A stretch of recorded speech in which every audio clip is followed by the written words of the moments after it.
હે હાય, મજામાં? ઠીક છો ને? બસ આમ જ વેકેશનને માણતા રહેજો અને સરસ મજાનું નોલેજ જે આપણે આ સિરીઝ અંતર્ગત પીરસીએ છીએ તેને નિહાળતા રહેશો અને આપણી જે શરૂઆત છે એટલે કે જે આપણી ફોર્માલિટીઝ છે તેને પૂરી કરી લઈએ. You are watching Gujlish. This is Sandeep only on WebSankul official. આજનો એપિસોડ છે એપિસોડ નંબર 45 એન્ડ મેજિકલ સિરીઝના પાર્ટ નંબર 20માં તમે પહોંચી ગયા છો. આજના સેશનમાં બી કંઈક ખાસ, કંઈક નવું, કંઈક દિલચસ્પ એટલે કે કંઈક રસપ્રદ આપણે જાણવાના છે, માણવાના છે, શીખવાના છે. વધારે સમય ન લેતા આપણે સીધા સેશનની શરૂઆત કરી દઈએ છીએ. ચલો જોઈએ શું ભણવાનું છે.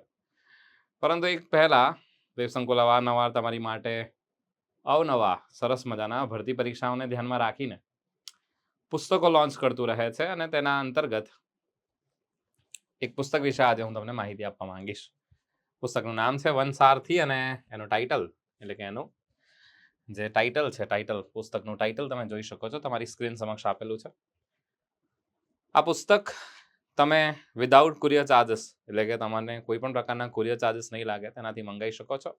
આ પુસ્તક પર 30% ઓફ ચાલી રહ્યું છે હાલ ઓફર અંતર્ગત. અને યસ, આવનારી જે વનરક્ષકની પરીક્ષા છે અથવા તો ફોરેસ્ટના રિગાર્ડિંગ જે પણ ભરતી પરીક્ષાઓ આવે છે તે ભરતી પરીક્ષાઓમાં પુસ્તક તમને ઘણું ઉપયોગી નીવડશે. વનસ્પતિશાસ્ત્ર, પ્રાણીશાસ્ત્ર આઈ રિપીટ, અને વન્ય જીવનનો વિસ્તૃત અભ્યાસ આની અંદર આપેલો છે. તમને આના વિશે કોઈ પણ ક્વેરી, ડાઉટ વગેરે છે તો તમે તમારે કઈ રીતે ખરીદવી વગેરે આ નંબર ઉપર તમે કોન્ટેક્ટ વગેરે કરી શકશો. આ ઉપરાંત આપણી જે ઓફિશિયલ વેબસાઇટ છે websankul.org એની અવશ્ય મુલાકાત લેશો અને એના પર પણ તમને ઘણું બધું કોન્ટેન્ટ ફ્રી બીમાં અવેલેબલ હોય છે. કરંટ અફેર્સ રિગાર્ડિંગ બાબતો તમને એના ઉપર જોવા મળી જશે. અને આપણી વેબસંકુલ ઓફિશિયલ જે એપ્લિકેશન છે એ તો ઓલમોસ્ટ ગુજરાતના કહી શકાય કે દરેક બીજા વિદ્યાર્થીના ફોનમાં અવેલેબલ છે જ. એટલે અમે તમારા ફોનમાં તો વસીએ જ છે અને સાથે સાથે તમારા દિલમાં પણ વસીએ છે. એ ખ્યાલ જ છે. હવે વધારે સમય નથી લેતો અને શું ભણીએ છે, શું શીખીએ છે આજે જોઈ લઈએ શું છે. ચાલો, એ સાથે કન્ફ્યુઝેબલ વર્ડ્સ જોવાના છે જે થોડાક તમને કન્ફ્યુઝ કરતા હોય છે.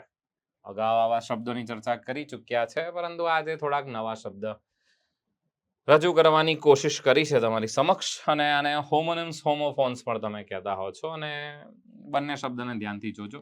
એકમાં હાઇફન છે અને એકમાં હાઇફન નથી. What is the meaning of hyphen? Punctuation marks જે હોય છે, વિરામ ચિહ્નો જેને આપણે કહેતા હોઈએ છીએ, વિરામ ચિહ્નોના લેક્ચર દરમિયાન મેં તમને હાઇફન વિશે માહિતી આપી હતી. આ એક પ્રકારનું ચિહ્ન હોય છે, એક શબ્દોને એટલે કે બે શબ્દોને જોડવાનું કામ કરતો હોય છે. ગેટઅપ જે રીતે જોડાયેલા છે એની અંદર વચ્ચે તમને જે જોવા મળી રહ્યું છે તે હાઇફન કહેવાશે.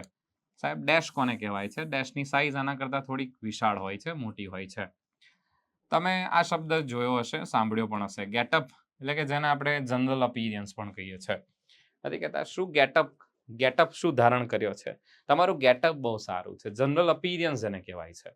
જેમ કે હું પણ રોજ તમારી સમક્ષ આ મજાનું મને બ્લુ કલરનું બ્લેઝર સીવડાવીને આપ્યું છે સંસ્થાએ, તો એ પહેરીને હું હાજર થઈ જતો હોઉં છું તમારી સમક્ષ. તો આ મારો જનરલ અપીયરન્સ છે, મારું આ ગેટઅપ છે. બરાબર, હું તમારી સમક્ષ કયા ગેટઅપમાં આવું છું? તો કે ધીસ ઇઝ માય ગેટઅપ. અમારું ગેટઅપ છે ને એક ગેટઅપ એટલે શું? તો કે ગેટઅપનો અર્થ થાય છે ઉઠવું.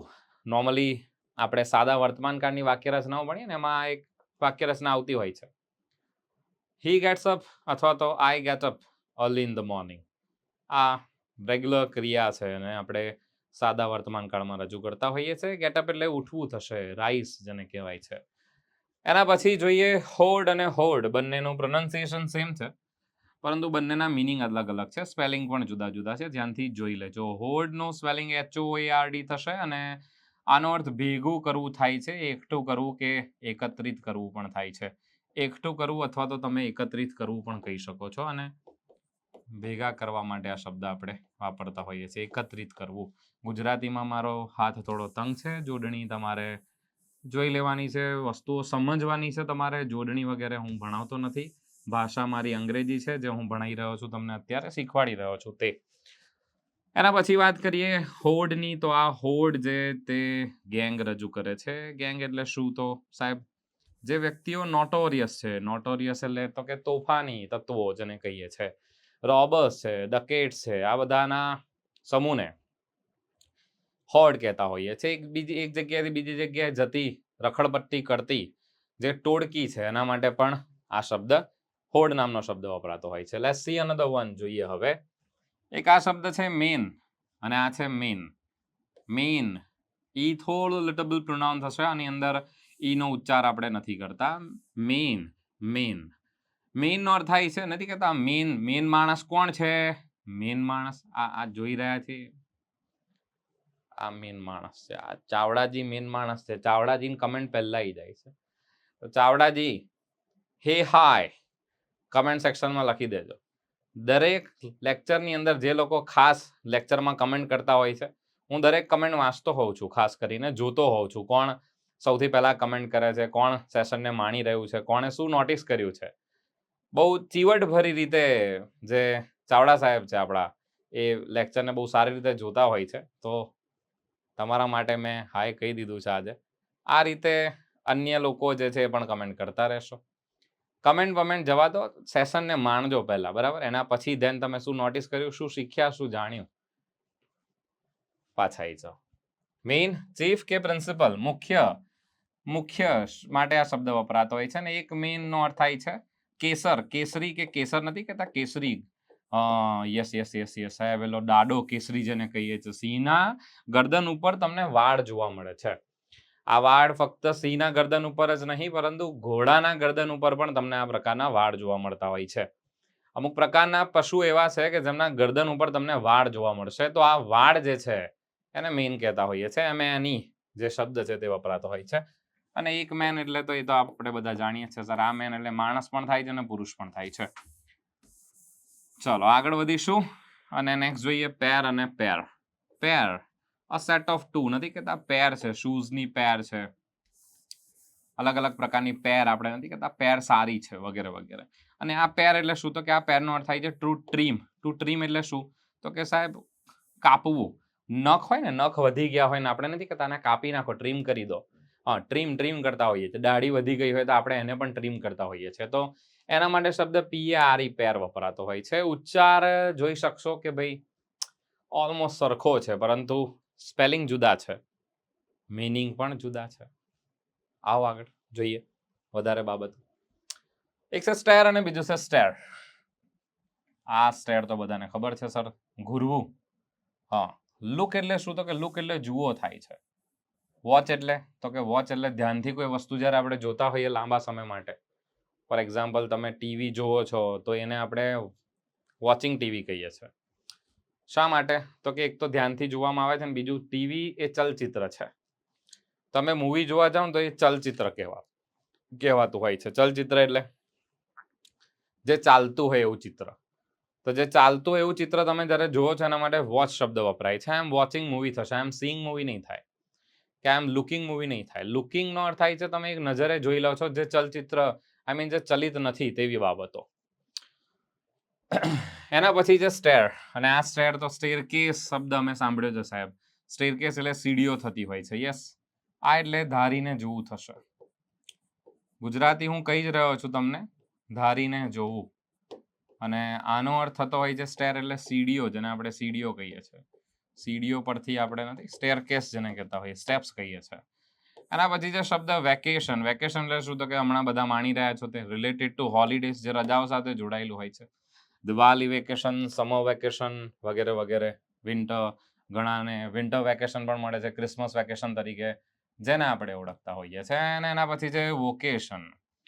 આ નામ પરથી તમે ઘણી બધી ટ્રેનિંગ્સના નામ સાંભળ્યા હશે. વોકેશનલ ટ્રેનિંગ્સ વગેરે થતી હોય છે. વોકેશન એટલે વ્યવસાય, ઓક્યુપેશન સાથે જોડાયેલો આ શબ્દ છે.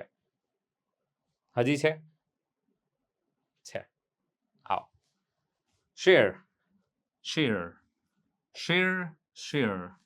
સર આનો અર્થ શું થાય છે? તો એના મિનિંગ જે છે તમને આપેલો છે. અને મેરે ના વાંચતા મિયર છે. મિયર, મિયર એટલે શું? તો કે સર એને મિયર કહેવાશે, મેરે મેરે ના કહેતા. આના માટે શબ્દ કેવળ અથવા તો માત્ર પણ વપરાય છે. માત્ર અથવા તો ફક્ત. મિયર, ફક્ત થોડા કર લો, ફક્ત થોડા માટે રહી ગયો, ફક્ત થોડામાં, ફક્ત થોડી જ જરૂરિયાત છે. મિયર નીડ્સ જેને કહેવાય, થોડીક જરૂરિયાતો છે એની, થોડીક જ એના પાસે સાધનો છે. સો થોડાક માટે, માત્ર માટે, કેવલ માટે આ શબ્દ વપરાતો હોય છે. નથી કહેતા કેવલ, ફક્ત, માત્ર માટે આ શબ્દ વપરાય છે. અને શેર, સ્પેલિંગ જોઈ લેજો, અહીંયા ડબલ ઈ છે, અહીંયા ઈ અને એ જોવા મળશે. આનો અર્થ મોટી કાતર પણ થાય છે. આપણી બા જે છે તે નાનપણમાં તમે જોયું હશે, તેના ઘરમાં સીવણ વગેરેનું એટલે કે સીવવાનું વગેરેનું કામ થતું હોય તો એની અંદર આપણા ઘરે એ લોખંડની મોટી કાતર વપરાતી હોય છે. એના માટે પણ આ શબ્દ વપરાય છે. અને આ પોતે એક વર્બ તરીકે પણ વપરાતું હોય છે. એટલે કે કાતર વડે કાપવાની વાત આવે છે ત્યારે પણ આ શબ્દનો ઉપયોગ થાય છે. To clip with scissors. Scissors એટલે કાતર વડે કાપવું. તો આનો ઉપયોગ વર્બ તરીકે પણ છે. આનો ઉપયોગ વર્બ એટલે કે કાપવું, કાતર વડે કાપવું, મોટી કાતર વડે કાપવું એમ પણ થશે. અને આને ઘણી જગ્યાએ નાઉન તરીકે પણ વાપરવામાં આવે છે. મોટી જે કાતર હોય છે એને શિયર પણ કહેવાતું હોય છે. સો આ સાથે thank you so much. Thank you લખેલું આવી ગયું છે. હું સંદીપ હવે રજા લઈશ. કન્સેપ્ટ ભણાવી દીધા છે, રિવિઝન જોઈ લઈએ છે ફટાફટ. મેં તમને કયા કયા શબ્દ ભણાયા છે. ગેટઅપ, તમારો ગેટઅપ સારો છે. ગેટઅપ, જાગવું, ઊભા થવું. હોર્ડ, ભેગું થવું, સોરી એકત્રિત કરવું, ભેગું કરવું. હોર્ડ, અ ગેંગ, ટુકડી. મેઇન, પ્રિન્સિપલ, ચીફ, મુખ્ય વ્યક્તિ. મેઇન, લોંગ હેર, કેસર જેને કહેવાય છે. ગળા ઉપર ઉગેલા જે, સોરી ગળા નહીં, નેક એટલે જેને કહીએ છીએ, ગરદન જેને કહીએ છીએ. પશુઓની ગરદન ઉપર ઉગેલા જે વાળ હોય છે તે. ઘોડો છે એના વાળ જોવા મળે છે તમને ગરદન ઉપર. સિંહ ઉપર પણ તમને વાળ જોવા મળે છે. પેર, પેર, સેટ ઓફ ટુ, બે માટે વપરાય છે. નથી બેની પેર કહેવાય છે. અને પેર, ટુ ટ્રીમ, કાપવું.